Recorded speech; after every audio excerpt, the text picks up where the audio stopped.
Hi, welcome to gold news today. నేను మీ Loknath, Abhinav jewellers Tenali. ఈరోజు యుద్ధం సందర్భంగా బంగారం వెండి ధరలు పెరుగుతాయి తగ్గుతాయి అని చెప్పి అన్ని యూట్యూబ్ ఛానల్స్ ఇవన్నీ ఊదరగొడుతున్నాయి. కానీ ఓవరాల్గా చూస్తే బంగారం వెండి ధరలు తగ్గాయి. ఎందుకు ఇలా తగ్గాయి అని చెప్పి అందరూ ఆశ్చర్యపోతున్నారు. పెరగాలి కదా, యుద్ధం వచ్చింది అని. ఆల్రెడీ బంగారం వెండి ధరలు పెరిగిపోయి ఉన్నాయి. ఆల్రెడీ హై టైంలో రీచ్ అయ్యి ఆ ఫ్లక్చువేషన్స్లో ఉన్నాయి.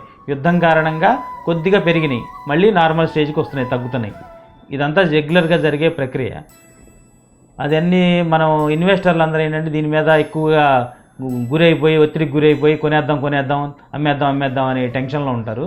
నేను ఓవరాల్గా అందరికీ చెప్పేది ఏంటంటే కొద్దిగా ఇన్వెస్ట్ చేయండి, సేఫ్ సైడ్లో ఉండండి. ఈరోజు 10 గ్రాముల 24 క్యారెట్స్ గోల్డ్ 1,66,000, వెండి కేజీ 2,74,000. బంగారం వెండి ధరలు నిరంతరం మారుతూనే ఉంటాయి. ఈరోజు 8 గ్రాముల 916 నవర్స్ బంగారం 1,19,600. 1 గ్రాము 24 క్యారెట్స్ గోల్డ్ 16,300. 10 గ్రాముల వెండి 2,800. బంగారం వెండి ధరలు, కొనుగోలు అమ్మకంలోని వ్యత్యాసాలు, మార్కెట్ మూవ్మెంట్ కూడా చెప్తాను, గమనించండి. అప్డేట్స్ కోసం ఫాలో అవుతుండండి.